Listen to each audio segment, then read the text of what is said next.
Welcome to The Rundown, everybody. I'm joined by Victor Chi, Francis Maxwell, Justin Mosier, Jason Rubin, partnership with TYT Sports and thepostgame.com. We're here to talk about what Rick Pitino, Louisville head coach, had to say about NCAA players and, of course, more regarding high school players going pro. So we have a quote for you guys to throw on Rick Pitino's words and letting them go pro. I'm very much in favor of high school kids going pro. I had 6 young men commit to me out of high school that didn't go to college that went to the pros.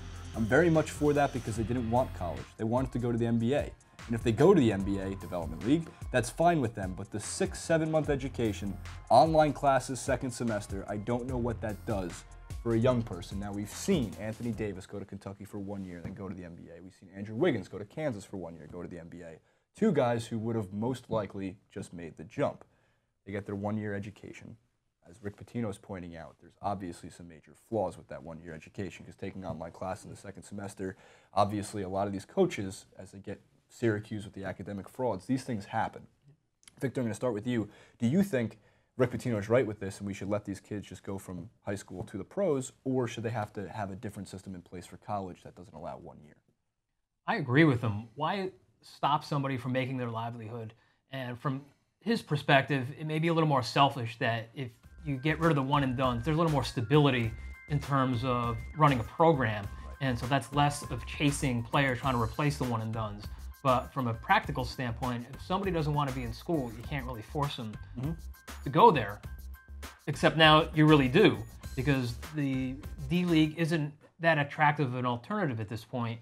And so you heard a couple years ago some guys were going to go overseas and take the contracts in Europe or Asia until that becomes more viable, where you have a lot of guys taking the contract to avoid the one and done, playing pro somewhere else. This is going to continue to be an issue. Right. All right. Well, let's take a look, Francis, before we get to you, let's take a look at some notable high school picks. Yeah. Now, there's one that really stands out on this list, and his name is Kwame Brown.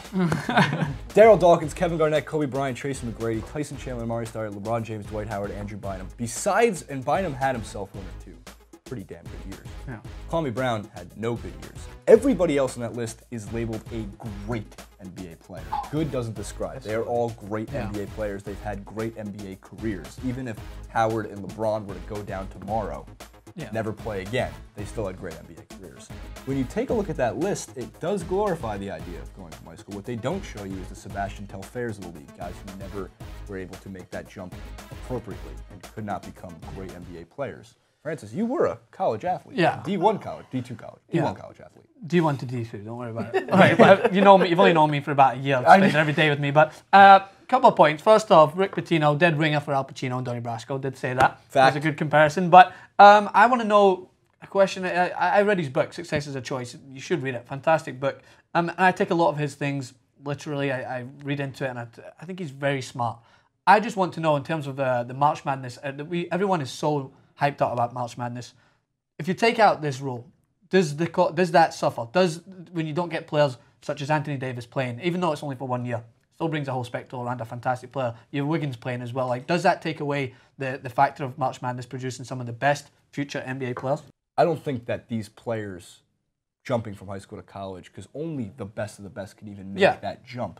What do you think? That's like 3 or 4 a year, maybe? Like, like for March Madness, exactly 3 to 4 a year, if that, and then only a few of them get taken in the top 10 picks of the draft. Especially in March Madness, you have so many casual fans tuning in just because of the brackets, because of the gambling aspect, also about buzzer beaters and underdogs and things like that. I don't think that the average fan who's not a basketball aficionado can tell the difference in talent between the high end and the slightly not as high end. Yeah, and I can see that point. I can only look at it from my perspective because I'm not a huge basketball, know everything enthusiast, but I do like watching March Madness, and I like to watch Anthony Davis in the NBA because I remember him from his time in Kentucky, and I played and watched him in Kentucky, and I'm thinking to myself, it's great to see that go, see them make that transition, even though if it is for 1 year to play in college basketball. I still am fascinated because I am not from the United States. I still love to see college athletes be turned into professional athletes. And if you go from high school, I don't follow high school, so it's hard for me to follow like a high school player going into the NBA. But if I'm an affiliate with a college and I'm a Kentucky fan, then you're going to transition. You're going to be a fan of the NBA when that player that you've loved goes into the NBA. Well, players can turn people into fans. For example, when I grew up I'm going to make this really quick about baseball, Ken Griffey Jr., I loved baseball because of Ken Griffey Jr. before, of course, becoming a diehard Mets fan. When it comes to the NBA, players like John Wall, I loved watching at Kentucky for his 1 year, and I want John Wall to succeed, and he did. Of course, looking at players like LeBron, the hype around when he was in high school. Yeah. Sports Illustrated covers. This guy's going to transcend the NBA, and he did. Justin, I want to hear your thoughts on this, though, when it comes to, do you think these guys should still be able to make the jump, and do you believe it would affect March Madness? Yeah, I think they should be able to make the jump. I think it's their choice to go the NBA or not. I think it's unfortunate the NBA restricts them to a year. I also think it hurts the tournament a little bit. I don't really particularly like that Kentucky is as good as they are, and Kentucky would still have Julius Randle and Anthony Davis on their team. I think it hurts the tournament because it really puts it puts all the talent on one side. And I think I went to Wisconsin. We have our best player is a 4-year player, Frank Kaminsky, and it's more fun to watch them over the course of their career in college as opposed to one and hey, you're out of here. That's a great point. Well, guys, the madness still continues. We want to hear your thoughts regarding Rick Pitino and his words on, of course, these college players. This is a $1 billion a year industry, March Madness. It makes more, or almost slightly more, than the NFL playoffs does.